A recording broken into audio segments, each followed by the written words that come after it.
ગુનાખોરી અટકાવવા Surat police action મોડમાં જોવા મળી રહી છે। સુરત શહેરના અલગ અલગ ઝોન વિસ્તારમાં પોલીસ દ્વારા કોમ્બિંગ હાથ ધરવામાં આવ્યા હતા, ત્યારે હવે 2 થી વધુ ગુનાહિત ઇતિહાસ ધરાવતા હિસ્ટ્રી સીટરોને ભેગા કરીને પોલીસ દ્વારા ચેતવણી આપવામાં આવી રહી છે।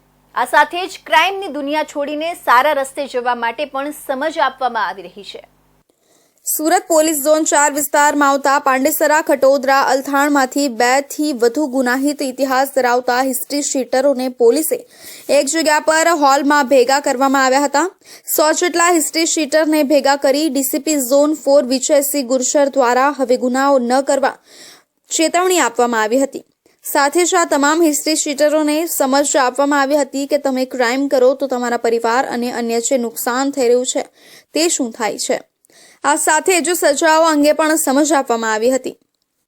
पांडेसरा, खटोदरा और अल्थान पुलिस स्टेशन के बॉडी ऑफेंस करने वाले वो आरोपी जिनके ऊपर 2 या ज़्यादा गुना थे, उन सबको बुलाया गया था और उसमें कुछ लोगों ने अपना अनुभव भी शेयर किया कि उनको कितना आर्थिक नुकसान हुआ जब वो FIR उनके ऊपर हो गई थी और किस तरह से परिवार परेशान होता है, किस तरह से नौकरी में दिक्कतें आती है, पासा समझ की गई, छरी कई बार ये आजकल छरी कहीं भी चला देते हैं तो छरी संबंधित कौन कौन सी कलम लगती हैं और वो सब उनको जान की गई और उन लोगों की तरफ से भी काफ़ी अच्छा रिस्पॉन्स है। ये हमारी इसमें 4थी मीटिंग थी कंटिन्यू।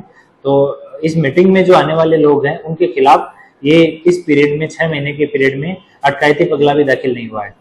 આ દરમિયાન કેટલાક ગુનાહિત ઇતિહાસ ધરાવતા હિસ્ટ્રી શીટરો દ્વારા પોતાના અનુભવ પણ શેર કરવામાં આવ્યા હતા।